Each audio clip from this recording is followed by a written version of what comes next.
Olá, boa noite.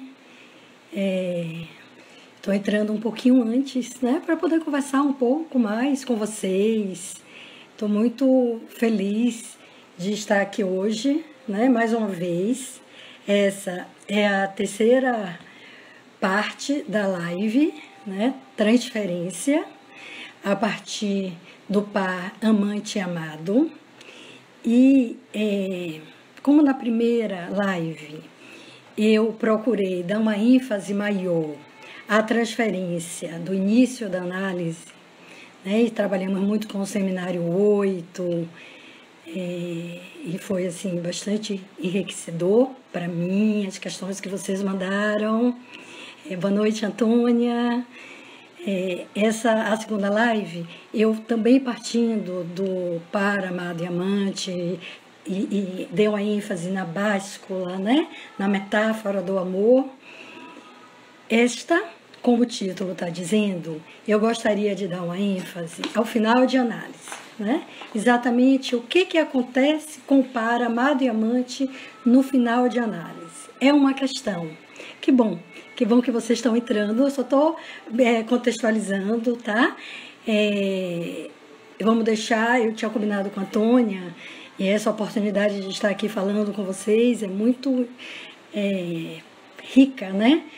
Porque esse ano, não só o Espaço Lalang tem um cartel sobre a transferência, como o Espaço Mébius, que é a instituição que eu faço parte, escolheu esse tema desde o ano passado, no final do ano passado, para ser o que eu chamo de fio rouge para os nossos estudos, com a perspectiva de, no final do ano, todos os membros, os convidados, poderem apresentar os seus estudos, né, suas reflexões. E é um tema que muito me interessa, porque fala da prática, né? E o que somos nós, analistas, sem os nossos analisantes? O que somos nós, os analistas, sem a prática? Não somos nada. Não é? Então, assim, falar sobre a transferência é falar sobre a psicanálise, é falar sobre a prática de cada um. Né? Então, assim, enquanto as pessoas estão entrando, eu vou aproveitar esses minutos, tá? Para passar, já me pediram, então eu vou estar fazendo isso, passar a referência bibliográfica. Tá? A de Freud eu já tinha passado na primeira live. Então, a gente pode partir de 1900, da interpretação dos sonhos, depois ir para 1911, 1912, 1915. Tem vários textos de Freud que ele aborda esse dispositivo, né? Tão importante para a psicanálise. Em Lacan, eu vou falar principalmente os seminários e os textos, os escritos que eu escolhi para preparar as lives, tá? A primeira, a segunda e esta daqui. Então, é claro, né, o seminário 8, que é sobre a transferência, que foi exatamente aquilo que eu falava no início, o livro base, né, o que norteou todas as minhas reflexões, mas também o seminário 11, que eu gostaria de aprofundar ele hoje com vocês, porque eu vou falar sobre o sujeito suposto saber, falar sobre a resistência que está do lado do analista, né? Então, falar sobre o fechamento do inconsciente, né? Que está tudo no seminário 11. Tem o seminário sobre o ato, então eu vou trazer algumas reflexões que me são assim muito importantes para pensar no ato analítico, na posição do analista e na posição do analisante no processo da análise. Tem o RSI, não o RSI é o seminário 22, não ele todo, vocês sabem que o seminário 22, Lacan se dedica ao estudo da cadeia borromiana, mas sempre interrogando a prática. Né? Então, mas eu não vou trabalhar nesta live com o seminário RSI, mas vou pegar um fragmento da primeira aula, onde ele fala do analista. Tá? No seminário 25, no seminário 24, esse seminário não está traduzido, é o não sabido que sabe de um equívoco, é um amor. Tem todo um trabalho de polifonia com esse título em francês, mas vocês encontram na internet. Tem um momento de concluir, que também é inédito, que é o Seminário 25. Nos escritos tem a direção da cura. Eu também vou trabalhar um pouco, porque Lacan fala sobre a transferência, fala sobre o desejo do analista. Nos outros escritos tem as notas italianas, a proposição de 9 de outubro de 67, então assim, que também são textos muito importantes para essa reflexão desse dispositivo. Tem sobre a experiência do passe, que é uma intervenção que Lacan faz na sessão de um trabalho que aconteceu no Congresso em Paris, em 73. Tem a conferência em Genebra sobre o sintoma, que é um texto de 75, vocês, se eu não me engano, também encontram traduzido na internet. Tem a abertura da sessão clínica de 1977, que vocês vão ver que eu trago alguns fragmentos que me são assim, também muito importantes para, novamente, frisar qual o lugar do analista e do analisante no processo da análise. E ele traz algumas questões sobre o divã e sobre as entrevistas preliminares ou essas primeiras entrevistas, que vale a pena a gente estar refletindo, né? E pensando na psicanálise nos tempos atuais, na contemporaneidade. Tá? Tem um texto de Aurélio Souza, nosso colega do Espaço Mébius, que está no nosso site, está aberto ao público, vocês podem visitar, que foi o texto da abertura do fórum, chama-se O Discurso Analítico, a Transferência e a Contemporaneidade, com seus gagsas. Então, é um trabalho bastante atual, tá? Foi a abertura do fórum desse ano, de 2020. Ainda foi o único fórum presencial, porque agora os fóruns estão acontecendo online, vocês também já estão convidados. Tem um texto meu que também está no site, que foi o texto da jornada do ano passado, Entre o Saber que se Inventa e a Verdade que se Interroga, que eu também trouxe alguns fragmentos que, né, me parece assim, que são importantes para a gente estar podendo refletir. Tá certo? Eu acho que agora, já se passaram alguns minutos, acho que já dá para a gente começar. Deixa eu ver se tem alguma questão. Olha, aqui está chovendo muito, Santo Antônio também está chovendo, não é? Estou em Salvador, Bahia. Então, se tiver alguma intercorrência, se a internet cair, não se preocupem, eu volto, tá? Eu entro novamente ao vivo, eu vou pedir um pouco de paciência, porque vocês sabem que quando está chovendo, tem assim, na internet, quando a gente faz uma fala ao vivo, a gente não consegue tomar conta de tudo, né? Alguém me disse, né? Nadir tá dizendo, tá chovendo muito. Eu disse, olha, tem gente de Natal, que bacana. Ah, que bom, fico muito feliz, tá? De poder estar trocando um pouco da minha experiência clínica e dos meus estudos com vocês. Muito feliz mesmo. Para o ano no Lalang, nós estamos pensando em trabalhar, estava conversando com a Antônia hoje, né? Trabalhar de uma forma um pouquinho diferente. A ideia é continuar refletindo e pensando na prática a partir desse dispositivo, a transferência, convidando outros colegas também para poder estar falando. Estamos pensando em fazer por uma outra plataforma alguns encontros menores, para que dessas questões que surjam nesses encontros menores, a gente poder levar para um papo assim aberto, ao vivo, né? Então, questões mesmo que vão vir da prática de vocês. Penso que vai ser assim bem interessante para o ano, viu? Mas a gente ainda está pensando, ainda estamos amadurecendo a ideia, né? Porque essa vai ser a última live desse primeiro semestre. Eu acredito que para o ano a gente vai continuar, ou para o ano, ó, no próximo, olha, eu estou pensando em para o ano, né? Que ato falho. No próximo semestre a gente vai, dificilmente a gente volta com as atividades presenciais, pelo menos na primeira parte do segundo semestre, tá? Mas se voltar, a gente também vai pensar em trabalhar de uma outra forma e a gente pode continuar mesmo presencialmente, fazendo transmissões ao vivo, né, ou transmissões ao mesmo tempo. Eu acho que a internet entra mesmo para facilitar, não é? Que a gente possa estar falando e trocando com os colegas um pouco da nossa experiência clínica. Ok, então vamos lá, né? Eu não vou... Obrigada por vocês estarem aí, tá? Eu estou vendo as pessoas entrando e surgindo alguma questão, vocês podem fazer. Antônia, nós combinamos que ela vai tentar pegar algumas questões e passar para mim. Ela tá aqui dizendo, eu já vi que foi um ato falho, que eu tô aqui com outro telefone e a gente já tá trocando algumas figurinhas. É o próximo semestre. Tudo isso que eu falei é pro próximo semestre. Eu acho que eu já tô antecipando o próximo ano. Mas vocês podem fazer as perguntas. Antônia vai respondendo. Se der para eu responder durante a fala, eu respondo, tá? Eu acho que as perguntas são valiosas.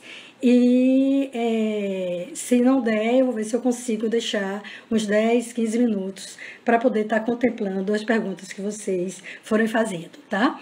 No meu aparece uma interrogaçãozinha, também as perguntas podem ser feitas nessa interrogaçãozinha, e se der, também depois eu dou uma olhadinha e vejo quais são as perguntas e eu mesmo vou lendo, porque eu sei o quanto é difícil para a Antônia poder estar digitando ao mesmo tempo que ela está participando da live, ok? Vamos começar.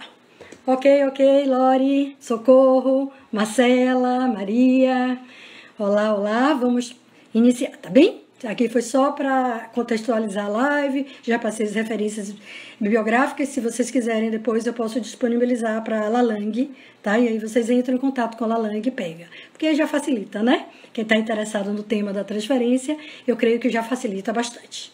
Mas vamos ao trabalho, tá? Então, de uma certa forma, eu já contextualizei para vocês, né? O início da live, lá, a parte 1, né? Que eu trabalhei um pouco, foi rapidamente, porque não era o foco da live, contextualizando esse dispositivo nos textos de Freud, partindo do deslocamento, que como aparece na interpretação dos sonhos, tá? Ele chega a falar em transferências, a gente encontra lá, que é um deslocamento de sentido, que é próprio da formação dos sonhos.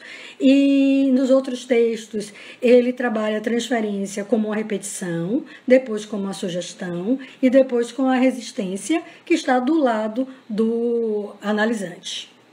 Tá? Então, poder voltar ao texto e contemplar, né, todas as questões que Freud traz a partir da própria clínica dele, porque vocês sabem que a psicanálise foi sendo inventada a partir da clínica de Freud. Então, eu acho que é valioso, tá? Até porque Lacan faz esse retorno a Freud. E se a gente não conhece os textos de Freud, a gente fica com uma certa dificuldade de entender o que Lacan está propondo, não só no retorno que ele faz a Freud, mas também depois, quando ele avança e já vai, a partir da sua própria experiência, propondo algo mais, eu vou dizer que atende mais a clínica dele. Tá? Freud fala que durante o processo da análise aparece uma neurose nova, né? Mas que essa neurose nova, que ele dá o nome de neurose de transferência, faz parte do processo da análise.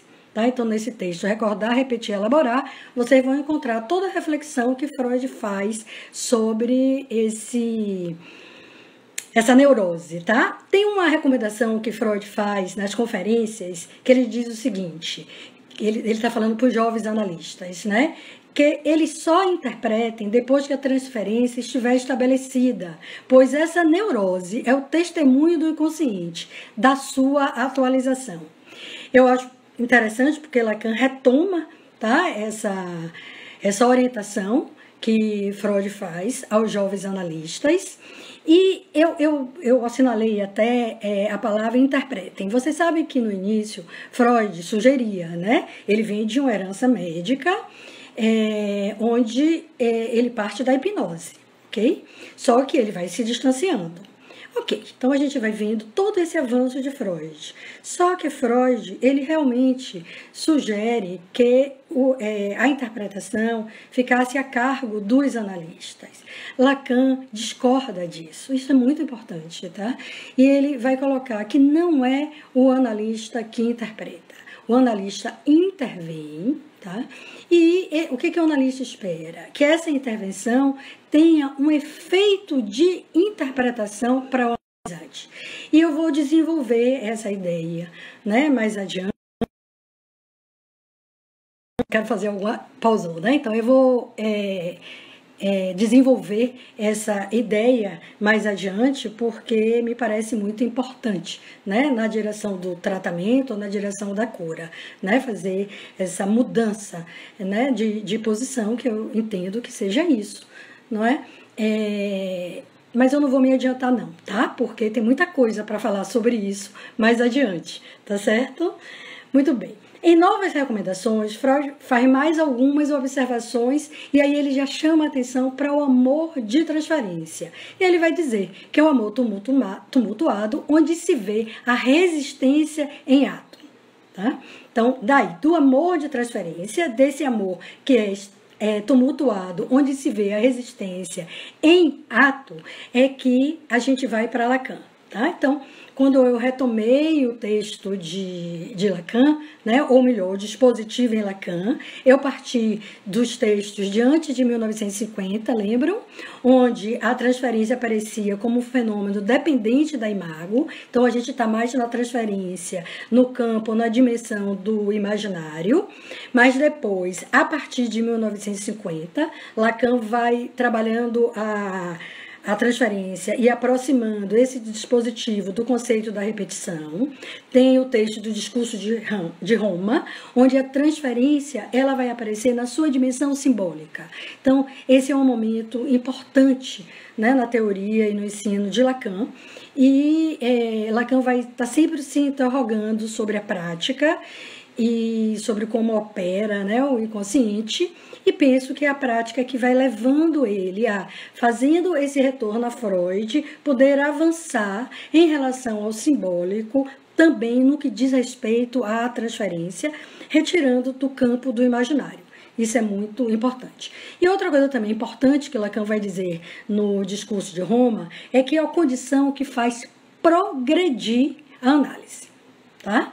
Então, sem transferência, a gente pode dizer que não há análise, porque essa é a condição que faz progredir uma análise. Ok, no seminário 8, a gente viu, né, que se chama a transferência em sua disparidade subjetiva, e eu sublinhei para a disparidade subjetiva sua pretensa situação e suas exclusões técnicas. Então, veja, por que eu fico sempre me perguntando, né, que na tradução estabelecida só aparece a transferência. Mas logo na primeira aula, Lacan já vai dizer que o título do seminário é esse. Então eu vou repetir, eu já repeti isso na segunda live, porque eu acho que me parece que isso é muito importante para tudo que ele vai desenvolver durante o seminário 8.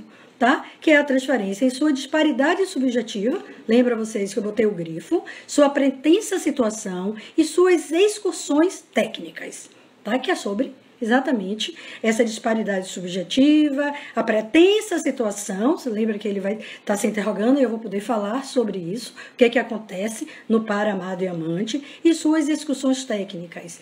Lacan, ele, em vários seminários, ele tem essa preocupação de colocar, eu chamo assim, tá? Colocar a psicanálise no seu trilho. Então, é como se a psicanálise que estava sendo, estava acontecendo, né? Lá na França, ela estivesse fora do trilho. Então, ele sentiu a necessidade de fazer esse retorno a Freud e recolocar, né, o que eu chamo a psicanálise no seu devido lugar.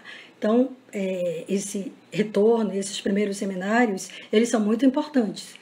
Tá? Quando ele retoma a questão do inconsciente, é verdade que depois de um certo tempo, principalmente depois do seminário 11, ele vai, sem deixar Freud para trás, Freud vai estar sempre ao lado dele, mas ele vai avançando, não é? Mas, nesse retorno a Freud, recolocar os dispositivos, os fundamentos da psicanálise no seu devido lugar, me parece que era quase como uma missão, né, de Lacan. Por isso que eu acho que é muito importante esses seminários. Então, Lacan, ele vai dar ênfase ao par amante-amado. O amado, como nós vimos na live 1 e na live 2, como aquele que se oferece como objeto para ser amado. Lugar que o analisante ocupa quando faz uma demanda de cura ao analista. E o amante, o lugar que será inicialmente atribuído ao analista pelo analisante. Então, eu estou falando aqui das primeiras sessões, não é? Do que alguns psicanalistas chamam de entrevistas preliminares, que nós debatemos e conversamos muito na live 1 e principalmente na live 2. Vimos com Sócrates no banquete que o amante é aquele que ama, que deseja, porque é marcado pela falta do objeto amado, que é seu H-alma, que também foi algo que foi muito desenvolvido durante a live 2 e eu não vou me deparar nesse momento, né? Então tem aquela frase de Sócrates, que é uma das frases mais importantes do seminário que Lacan traz. Quem deseja, deseja o que tem ou o que não tem? E ele mesmo responde, quem deseja, deseja o que não tem. Chamei a atenção para a importância da báscula, dessa mudança de posição entre o par amado e o amante, que Lacan dá o nome de metáfora do amor, substituição, metáfora de amor. Aquele que antes se oferecia para ser amado vai advir no lugar de amante, na função sujeito. Então, o grifo, função sujeito, é o lugar que o analisante vai ocupar.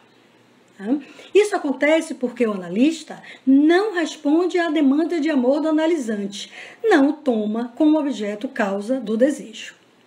Já o analista, a quem antes lhe era atribuído o lugar de amante, vai advir no lugar de amado, na posição de semblante de objeto. Então, grifo também na palavra semblante, semblante de objeto. A gente está no seminário 8, eu já coloquei, né? Que no seminário 8, Lacan ainda não tinha desenvolvido a noção de objeto causa do desejo, que vai ser desenvolvida no seminário 10, tá? Mas a gente já sabe que quando ele fala de semblante de objeto, ele está falando do objeto desejo, ele vai estar falando do objeto causa do desejo, como vai aparecer a partir do seminário 10 em todos os escritos de Lacan. Tá? Então, a partir do seminário 10, o que era objeto do desejo passa a ser objeto causa do desejo. Ok? Vamos lá.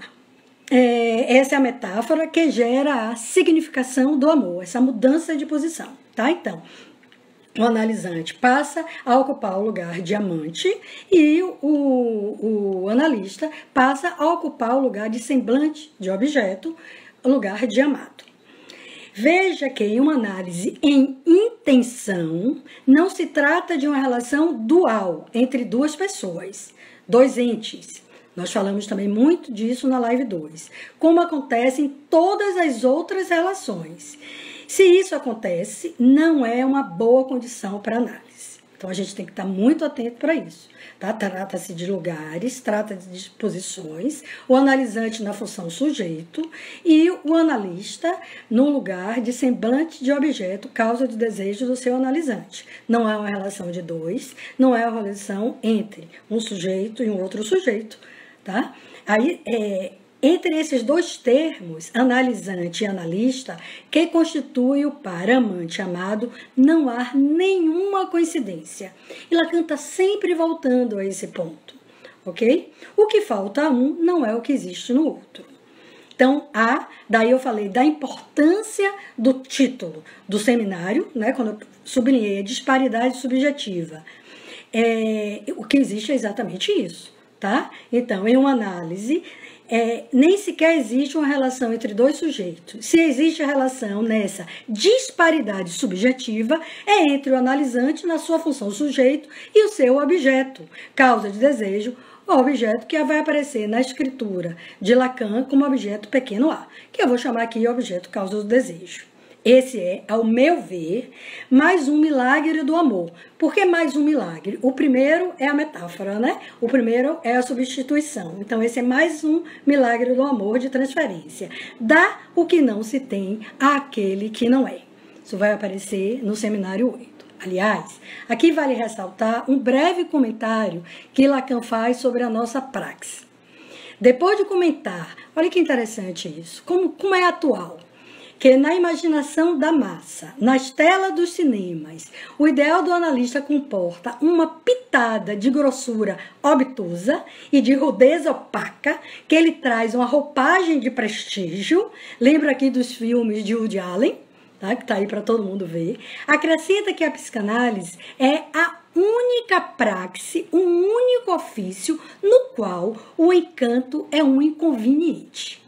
O analisante não deve se... Primeiro eu vou falar do analisante. O analisante não deve se encantar pela pessoa do seu analista e vice-versa, tá? O analista também não se deve oferecer para esse encanto, pois o encanto que está no campo ilusório, então está no campo do imaginário, está no campo do enamoramento, é um obstáculo para que uma análise aconteça.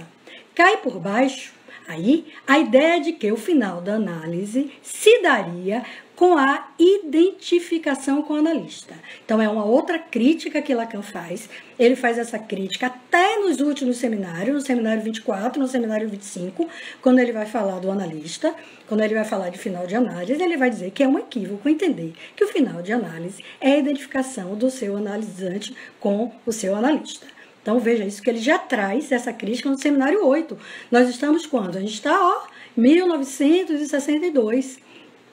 O seminário 11 é de 1964, né?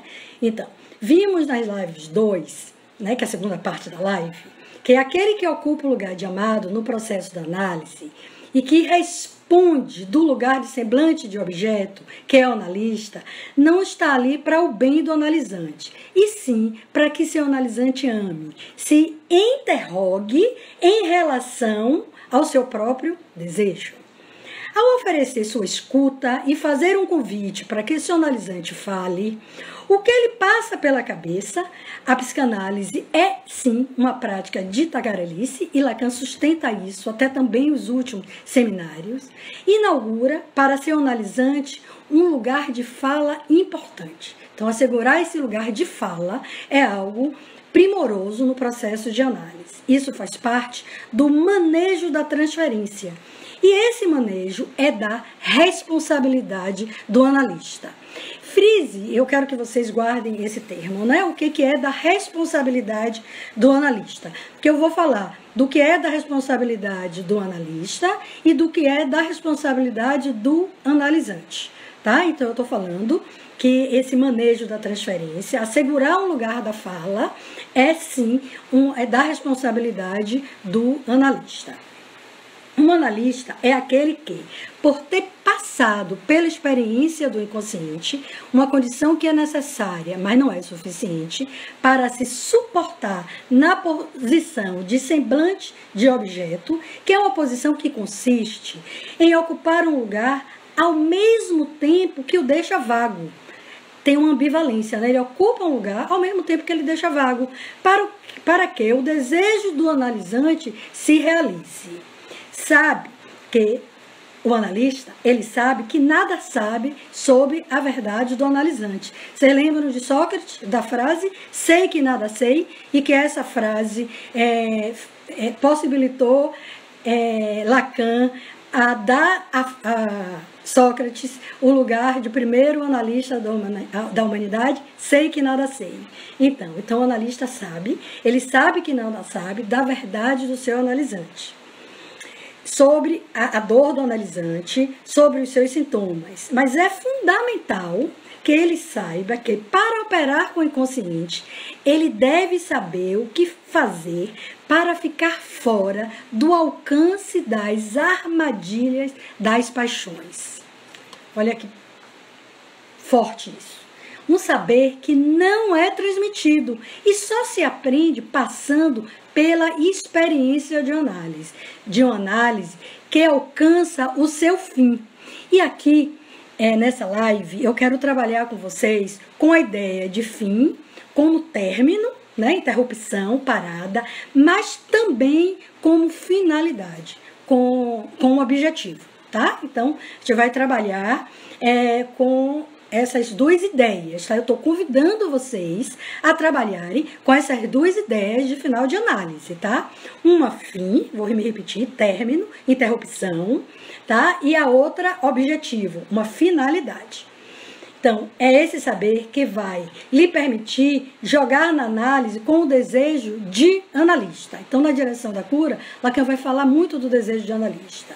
Um jogo que o analista joga como morto, ou numa posição de morto. Isso vocês vão encontrar no seminário da transferência, tá? Que o analista joga como morto. E aí eu fui buscar o que Lacan quis dizer com isso. Tá? Então ele vai dizer, a referência, ele não aprofunda muito, mas a referência é o jogo de bridge, que a gente quase não joga, né? Então eu tive que fazer uma pesquisa, né? Porque é diferente do jogo de buraco, tá? Tem outras regras. Então, no jogo de bridge, o morto é o parceiro do declarante. Olha só que interessante. Depois que o contrato é definido, pensem, né? Meu convite é para que vocês pensem na psicanálise em tensão, tá? Depois que o contrato é definido, a dupla que deve cumpri-lo faz uma divisão de trabalho. Cada um dos parceiros assume uma função diferente. Isso não está em Lacan não, tá, gente? Eu fui buscar essa informação. Um deles será o carteador, que comandará as cartas da dupla, as suas e a do seu parceiro. E o outro, o morto, é quem colocará suas cartas, tá? Então, morto, no jogo do bridge, que é aquele que Lacan diz que é o lugar que o analista ocupa, também na transferência, é quem colocará suas cartas expostas, coloca suas cartas na mesa. Olha que interessante, não tem nada a ver com sujeito ausente, tá? Alguém está me perguntando, né? Morto é um sujeito ausente? A gente até vai poder falar um pouquinho mais sobre isso, tá? Antônio, anota aí essa questão que depois talvez a gente retome. Mas pense, Cássio, do morto como está colocado no bridge, que é essa a referência, que é a analogia que Lacan faz, tá?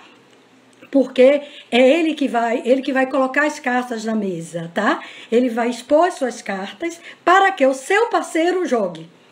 Olha só que interessante, né? Que referência que Lacan vai buscar para falar da posição do analista, tá? E mais adiante ele vai falar o que é, que eu já retomei, né? Que eu já passei para vocês, o que é da responsabilidade também do analista, tá? Então, é do analista. A direção do tratamento, a direção do cura, é sim da responsabilidade do analista que vai ocupar esse lugar do morto. Então, é ele que vai jogar as suas cartas na mesa, tá? Para que seu analisante jogue, né? Para que, olha só. Então, quem é que vai trabalhar? O morto, ele joga as cartas na mesa e quem trabalha é o carteador. Tá? Então, Lacan vai dizer, quem trabalha, quando ele discute, mais adiante, viu, gente? Porque eu já estou trazendo, depois a gente aprofunda, tá? Então, quando ele... Eu te respondo já, Cássio.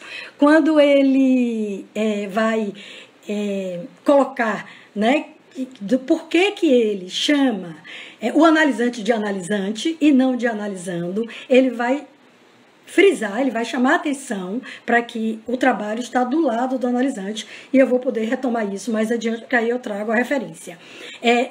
Como está no tema da fala de hoje, Cássio, eu vou fazer esse parêntese, tá? Para eu tentar te responder. Veja só, o que Lacan fala é que não existe, né, uma relação entre dois sujeitos. O que existe? Se a gente pudesse falar em relação, porque o que existe é uma disparidade subjetiva, mas se a gente pudesse pensar em relação, a gente vai pensar na relação do sujeito, que está do lado do analisante, não é? Então, assim, eu gosto muito de uma expressão, e eu já retomei essa expressão em outros trabalhos, e retomo ela aqui, que o sujeito é aquele que é suportado pelo corpo do analisante. Porque a gente está falando de sujeito, a gente está falando de sujeito do desejo, que é evanescente, e a gente está falando do sujeito do inconsciente. Né? Eu estou falando de psicanálise, eu estou falando da prática da psicanálise.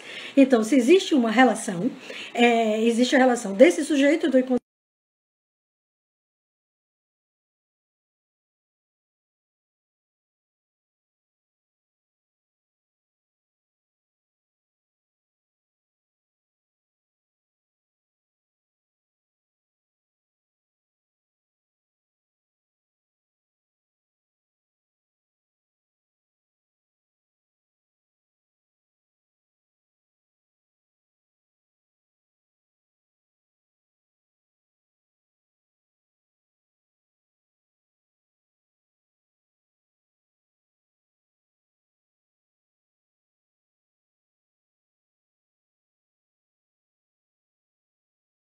ele encarna esse lugar, é aquilo que a gente vem discutindo, né?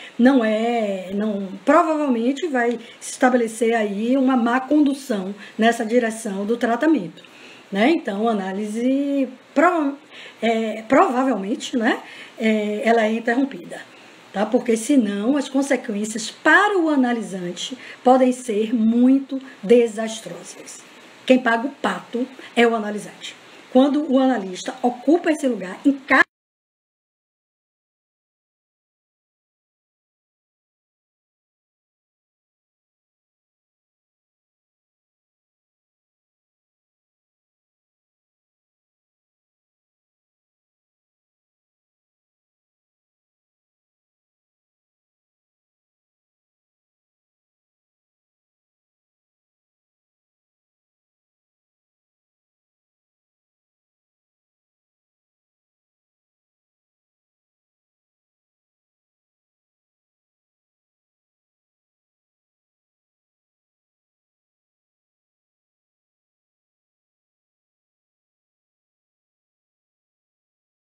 Foi aquilo que eu coloquei no início, de que a internet realmente está muito, muito, muito ruim.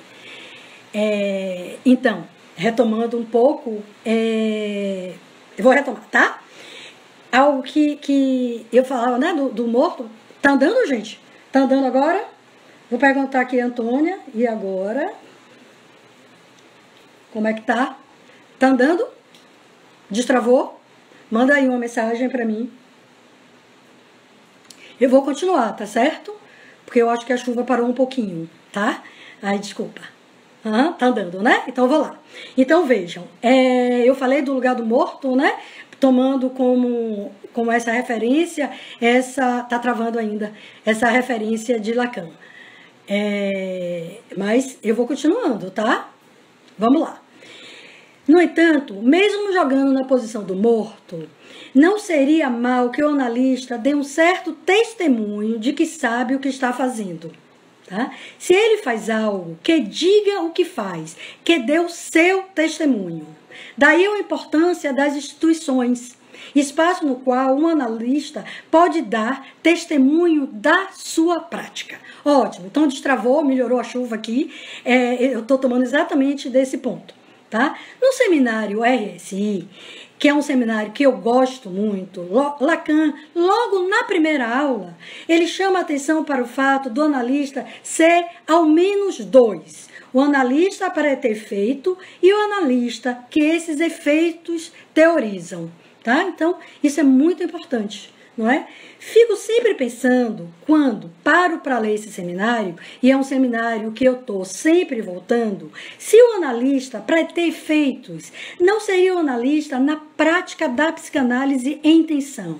E o analista, que esses efeitos teorizam, não seria esse mesmo analista, mas exercendo a psicanálise em extensão. Então, veja só, né? Eu estou no seminário 22. Ok, obrigado, Cássio. Tá dando, né, para acompanhar. Então, eu me pergunto, né, seria então o mesmo analista, este que Lacan chamou de operador da psicanálise, praticando a psicanálise de duas formas diferentes, uma em intenção e outra em extensão? Ok? Pegaram a pergunta? Então, dois operadores, não é? Em uma pessoa só. Um, que é o analista que pratica a psicanálise em intenção. O outro é que desta psicanálise em intenção vai dar o seu testemunho, tá? E aí eu respondo que eu penso que sim, que se trata do mesmo analista. E nesse ponto é que eu falo da importância das instituições de psicanálise, porque é o espaço onde o psicanalista vai poder dar testemunho da sua prática, né? Do que ele faz, não é? Da sua praxis. Muito bem. A psicanálise em intenção não faz nada mais do que preparar, olha só que interessante, operadores para a psicanálise. Essa seria a finalidade. Lembra vocês que eu disse que eu ia falar de fim de análise como término, parada, e finalidade como fim como finalidade, como objetivo? Então, preparar os operadores para a psicanálise seria a finalidade, objetivo de uma análise. Mas o que acontece com o par amante amado? Como a análise chega ao fim, que é a pergunta fundante desse nosso trabalho. Como em todo amor que chega ao fim, o par se desfaz e cada um segue o seu caminho. Para o analisante, eu sugiro duas possibilidades. Já para o analista, apenas uma. Continuar a operar. Fazer seu luto, como Lacan fala no seminário 8, e continuar a operar. Aí eu vou entrar agora no seminário 11. No seminário 11, Lacan vai falar pela primeira vez no sujeito suposto saber, e o equivale a Deus, mas também ao lugar do analista. E ele vai colocar sujeito suposto saber na análise.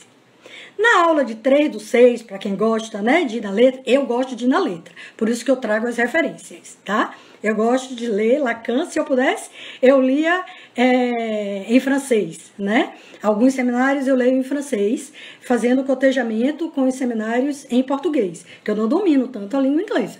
Né? Para ler um seminário em francês todo, de cabo a rabo, a gente precisa ter uma dominância. Até porque Lacan faz os últimos seminários, ele trabalha muito com a homofonia, com a polifonia, tá? Mas eu gosto de fazer esse cotejamento e aí eu estou dando essa referência da aula do dia 3/6/64. Ele diz que não é mais um saber suposto, e sim um sujeito suposto pelo significante que vai tomar esse lugar. E, entre aspas, ele vai dizer assim: desde que haja em algum lugar o sujeito suposto saber, há transferência. Aí já lá é na aula do dia 10. O sujeito suposto saber é mais do que um saber do sofrimento do analisante. É aquilo que ele já tinha colocado, né, no seminário 8. É um efeito constituinte da transferência. E isso também é muito importante, ok? O sujeito suposto saber corresponde a uma promessa de fé e uma prova de confiança na existência do inconsciente. Nesse seminário, os fundamentos transferência e repetição, eles vão se distanciando. A transferência vai aparecer como resistência, só que resistência não mais por parte do analisante, como aparece em Freud, como eu disse no início dessa live, mas sim por parte do analista, quando este encarna o lugar de amado, situação que provoca o fechamento do inconsciente, tá? Então, de uma certa forma, Lacan vai colocar algo que ele já tinha colocado no seminário 8, mas já de uma forma um pouco diferente, tá? Ele chama atenção para que se existe resistência, ela está do lado do analista e é quando na análise existe o fechamento do inconsciente, tá? E aí tem uma coisa que é da prática. A experiência nos revela que o inconsciente não resiste. Olha que interessante, né? Que é daí que vem essa ideia de que existe resistência, a resistência está do lado do analista, porque o inconsciente, ele não resiste à cura. O inconsciente pede dizer-se, desde quando tem alguém para escutá-lo nessa posição de sujeito suposto saber, que é a posição do analista. Por isso que eu falei no início a importância de garantir o lugar de fala para o analisante, ok? Então, vamos lá. Vimos que o sujeito suposto saber não tem nada a ver com o fato do analisante crer que o analista saiba tudo sobre ele. Ele pode até estar decepcionado com o analista. Né? Quantas análises que o analisante chega meio chateado, dizendo que está decepcionado, né? Que o ódio está... Lembra que eu falei do neologismo de Lacan? Ódio, amoração? Então, que o ódio está prevalecendo, né, no amor, o amor. Então, ele pode estar decepcionado, chateado, achar que o analista não é bem como ele imaginava. O analista faz uma intervenção, tem um efeito de interpretação para o analisante. E o analisante chega assim... Já passei por essa experiência, né? Muito na outra sessão, fala sobre isso, mas fala de um lugar de chateação mesmo. Ele pode achar que o analista não devia ter dito tal coisa, tá? Mas, mesmo assim, ele vai para a sessão e fala. Isso que é importante, né? Tem alguma coisa que... Eu construí essa frase dessa maneira, olha. Tem alguma coisa que faz nele ir lá na sessão e falar. E aí eu fiz uma relação com a pulsão evocante. Falar o que ele passa pela cabeça. Isso também é importante. E Lacan, já numa dessas conferências, depois de 1970, ele vai dizer que é um equívoco a gente falar na associação livre. Freud realmente falou na associação livre, né? Ele falou da associação livre. Lacan vai dizer que não existe associação livre, porque a gente não tem liberdade para falar tudo, tá? Então, também não adianta. Não é que não adiante, né? Eu que estou falando não adianta. Não é prudente da nossa parte pedir para que o analisante fale o que ele está pensando, porque os pensamentos são inconscientes, tá? Que talvez, eu penso, né? Eu digo, passar o que ele passa pela cabeça. Quanto mais à vontade ele estiver para falar o que lhe passar pela cabeça, e depois eu respondo isso aí, mais proveito ele vai tirar do tempo que ele tiver na sessão, tá? Então, falar pelo que passar pela cabeça, tá? Então, vejam só que Lacan vai dizer que não existe associação livre, porque nós não temos essa liberdade de falar tudo, tá? Então, alguém me perguntou, por isso que eu me atrapalhei um pouquinho, amor-ódio, ódio-amoração. Eu prefiro fazer a tradução, Cássio, como ódio-amoração. O ódio vem primeiro. O ódio vem primeiro do que o amor. É um neologismo construído, inventado por Lacan. E alguém me falou de transferência positiva. Eu falei muito sobre transferência positiva e negativa. Eu não vou voltar a falar sobre isso, mas assim, Lacan diz que eu estou trabalhando com o seminário 8, seminário 11. É transferência, tá? Tanto transferência, só existe uma transferência, que é a transferência. Não importa. Tudo aquilo que Freud falou de transferência positiva e de transferência negativa se trata da mesma transferência, como ele também disse que não existe contra-transferência. Ele é crítico, um crítico, assim, ele faz essa crítica no seminário 8, faz essa crítica no seminário 11, tá? Que não existe contra-transferência. Então, se a gente está falando de transferência positiva, é transferência. É ódio-amoração, é uma coisa só. Transferência negativa é transferência, tá? Contra-transferência é transferência, ok? Então, retomando, não sei se ficou claro, né? Depois eu posso passar a referência para vocês. Diga tudo, qualquer coisa, dá garantia ao analisante de que ele não fala à toa. Essa é a única garantia, ou mais uma garantia, que pode ser dada em um processo de análise. Eu diria que é a única garantia, né? Quando a gente faz o convite para que o analisante fale o que passar pela cabeça dele, e ele topa, porque ele precisa topar, né? A gente convoca para que ele fale, para que ele tome a palavra, e ele topa, a gente está garantindo esse lugar de fala, que é a única garantia que nós podemos dar. Então, vamos lá. E agora eu vou para a direção da cura, tá? Então, no escrito A Direção da Cura, Lacan vai chamar a atenção para algo que eu considero muito sutil, que a gente precisa ler assim com muita atenção, com muito afinco, tá? Que é próprio da experiência da análise, que é o desejo do analista ou desejo de analista e sua implicação na cura. Um desejo que nada tem a ver com o desejo da pessoa do analista. Então, eu estou fazendo uma diferença entre o desejo de analista e o desejo da pessoa do analista, tá? E Lacan chama a atenção para a importância do desejo do analista ou desejo de analista. Vejamos, e eu estou marcando essa diferença, tá? Vejamos, um analista é aquele que, ao ocupar sua posição, paga com sua pessoa, empresta seu corpo para que a transferência ocorra, com seu ser, abre mão, aí sim, do seu desejo, né? Do desejo da pessoa do analista e de seus mais íntimos julgamentos e paga também com suas palavras, tá? Na direção da cura ou direção do tratamento. Cássio está perguntando, a contra-transferência é algum tipo de Não. O que Lacan faz uma crítica, ele vai dizer que não existe contra-transferência, tá? Então, tudo que se passa entre o analisante e o analista faz parte do dispositivo da transferência, ok? Retomando. O desejo ainda, tá? é aquele o analista que deve saber que o critério da sua posição não é a de que ele compreenda ou não compreenda, ou melhor, não é em absoluto essencial que o analista compreenda. Olha como isso é importante, tá?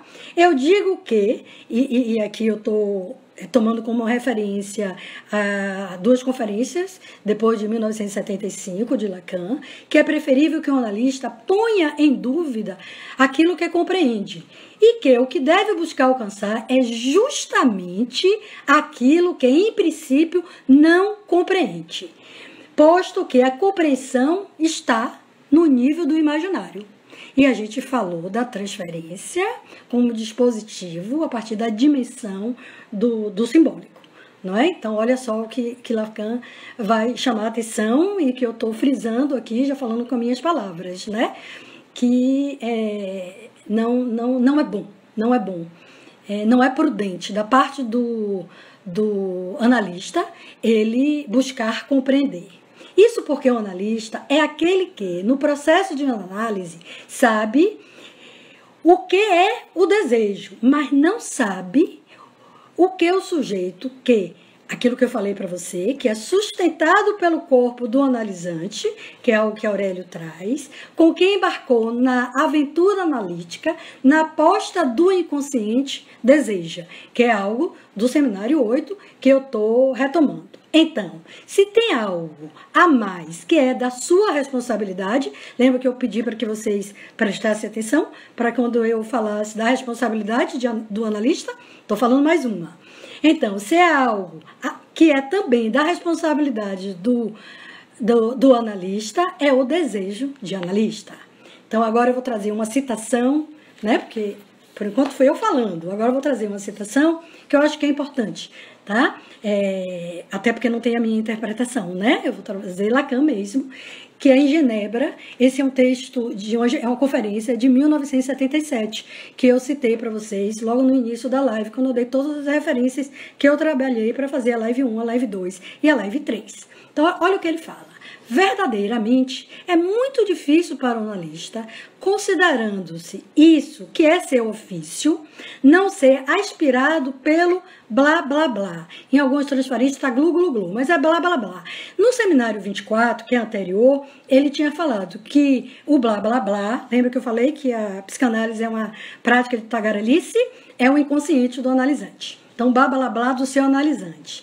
Dessa coisa que o captura, afinal de contas, narcisicamente, no discurso daquele a quem Olivier denominou, lamentavelmente, o analisado. Lamentavelmente, agora digo eu, porque já fazia algum tempo que o termo analisante tinha sido proferido por Lacan em um dos seus seminários e que tinha adquirido o que ele chama de direito de cidadania. Ele aí está sendo bem irônico, tá? Não somente na sua escola, senão que esse analisante produziu uma espécie de efeito relâmpago na mesma semana em que ele, Lacan, o articulou. Aí eu volto à fala de Lacan. O Instituto Psicanalítico de Paris, que está por dentro de tudo que eu digo, direi inclusive mais, o que eu digo é o principal do que ali se ensina. Esse instituto gagarejou com esse analisante que lhe caiu como um anel no dedo. Nem que fosse somente, e olhe que importante isso que Lacan vai falar, nem que fosse somente para desincumbir o analista de ser o responsável, se fosse o caso da análise. Então, o que Lacan está dizendo aqui? Que quando ele utilizou o termo analisante, eu vou desenvolver isso mais adiante, o Instituto Psicanalítico de Paris se apropriou para desincumbir a responsabilidade, e por isso que eu sublinhei durante a live, né, os dois momentos em que eu digo que a responsabilidade é do analista.